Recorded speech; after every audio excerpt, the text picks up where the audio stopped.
नमस्कार दोस्तों। एक बार की बात है, वीरपुर राज्य एक सुखी और संपन्न राज्य था। लोग मेहनती और बहादुर और देशभक्त थे। राजा महेंद्र सिंह स्वयं एक कुशल योद्धा थे। उनकी राजधानी एक किले की दीवारों से घिरी हुई थी, जो कि बहुत मजबूत थी। किला ऐसा जिसके चारों ओर गहरी चौड़ी खाई थी। दीवारें इतनी चिकनी थी कि कोई चीज उसमें ठहर नहीं सकती थी, फिसल कर नीचे गिर जाए। ऐश्वर्यपुर राज्य था तो वीरपुर से दूर, मगर धन बल और सैन्य बल में बहुत शक्तिशाली था। वहाँ के जो राजा थे सूरज सिंह, उसकी नज़र थी वीरपुर पर। उसके मन में वीरपुर को अपने अधीन करने की बहुत इच्छा थी। एक दिन सेनापति को दरबार में पेश होने का हुक्म हुआ। राजा सूरज सिंह का गंभीर स्वर गूंजा, सेनापति दमन सिंह, वीरपुर राज्य मेरे अधीन होना चाहिए। तुम्हें यह जीत हासिल करनी है। सच्चा राजपूत जब एक बार कुछ ठान लेता है तो उसे कोई रोक नहीं सकता। सफलता उसके कदम चूमने को बाध्य होती है। दमन सिंह ने सिर झुकाकर आदेश स्वीकार कर लिया। पूरी तैयारी के साथ सेना वीरपुर के लिए चल पड़ी। किले को घेर लिया गया। दमन सिंह ने अपनी सेना की कुशल व्यूह रचना कर डाली, मगर बिना मुख्य फाटक खुले हुए मुठभेड़ भला कैसे होता। गहरी खाई किले की दीवार पर चढ़ने का अर्थ फिसल कर गहरी खाई में गिरना था। 2 दिन हो गए थे मुख्य द्वार को घेरे हुए। सेना का राशन पानी भी खत्म हो गया था, और फिर बिना शत्रु से 2-2 हाथ किए केवल शत्रु को घेरे रहने से सैनिकों में एक तरह की ऊब पैदा हो रही थी। सेनापति दमन सिंह चिंतित हो उठे थे। किले के अंदर से तीरों की बौछार से उनके सैनिक मर रहे थे। दमन सिंह अपने शिविर के बाहर चिंता से टहल रहा था। तभी उसकी नज़र जमीन पर रेंग रहे काले काले बिच्छुओं पर पड़ गई, और उसने एक तरकीब सोची। वह तुरंत अपने कैंप में वापस आ गया। उसने अपनी सेना के कुछ चुने हुए लोगों को आदेश दिया, मिट्टी के छोटे छोटे खड़े लेकर आओ, और इस इलाके से जितने काले बिच्छू हैं सबको पकड़कर उस खड़े में डाल दो। खड़ों के मुंह को कपड़े से अच्छी तरह बंद कर देना। सारे घड़े यहाँ ले आना।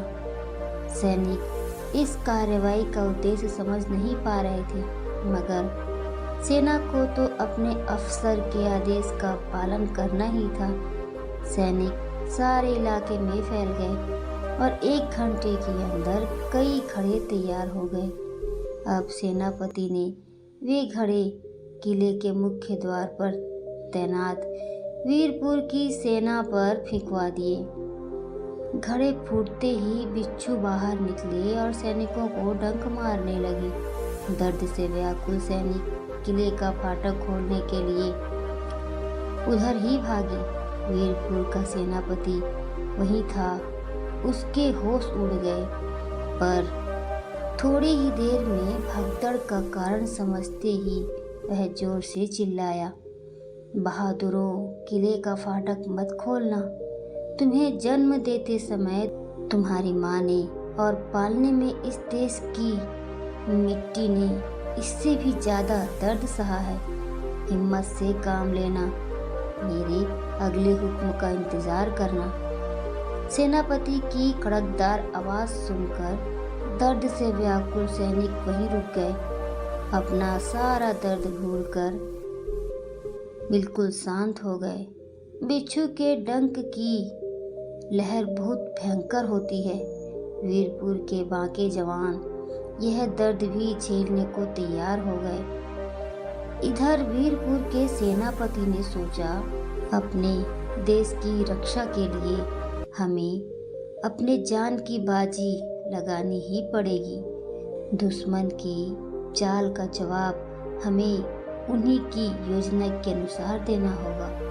ऐसा सोचकर उसने फौज के उन जासूसों को बुलाया जो सांप पकड़ने में माहिर थे। ऐसे ही घड़ों में काले जहरीले सांप भर भर कर लाने का आदेश दिया। अब बारी थी ऐश्वर्यपुर की सेना में भगदड़ मचाने की। सांप के काटने से तुरंत मौत हो जाती है। ठीक उसी समय दो घटनाएं घटी। किले के बाहर खड़ी सेना पर एक हमला पीछे से हुआ, तेज हमला, और दूसरे किले का मुख्य फाटक खुला तथा सेना का सबसे तेज मारक दस्ता बाहर आया। ऐश्वर्यपुर की सेना 3 तरफ से घिर गई। सेनापति दमन सिंह सहित बहुत से सैनिक भी मारे गए और जो बचे खुचे सैनिक थे वो भाग खड़े हुए। वीरपुर के दरबार में सेनापति जी का अभिनंदन हुआ। राजा ने पूरी सेना को भोज दिया, कई को तो वीरता पुरस्कार भी दिए। भोज के समय जब हास परिहास के बीच राजा महेंद्र सिंह ने सेनापति से पूछा, सेनापति महोदय, बिच्छू का जवाब सांप, ये आपके दिमाग में आया कैसे? यह तो बड़ा अच्छा विचार था। तब सेनापति ने कहा, महाराज, बिल्कुल सीधी सी बात है। वे शेर थे तो हम सवा शेर थे। लोहे को लोहे से ही काटना पड़ता है महाराज। वो कहते हैं ना, ईंट का जवाब पत्थर से देना। बस सेनापति की इतनी बात सुनते ही पूरे दरबार में हंसी के ठहाकों से वातावरण गूंज उठा। दोस्तों, आपको ये कहानी कैसी लगी कमेंट बॉक्स में अपनी राय ज़रूर बताना। अगर अच्छी लगी हो तो चैनल को सब्सक्राइब करके बेल आइकन को ज़रूर प्रेस कर लेना ताकि मेरे आगे आने वीडियोस के नोटिफिकेशन आपको इजीली मिल सके। Keep learning guys, stay healthy, stay safe, be happy and take care of yourself my dear friends.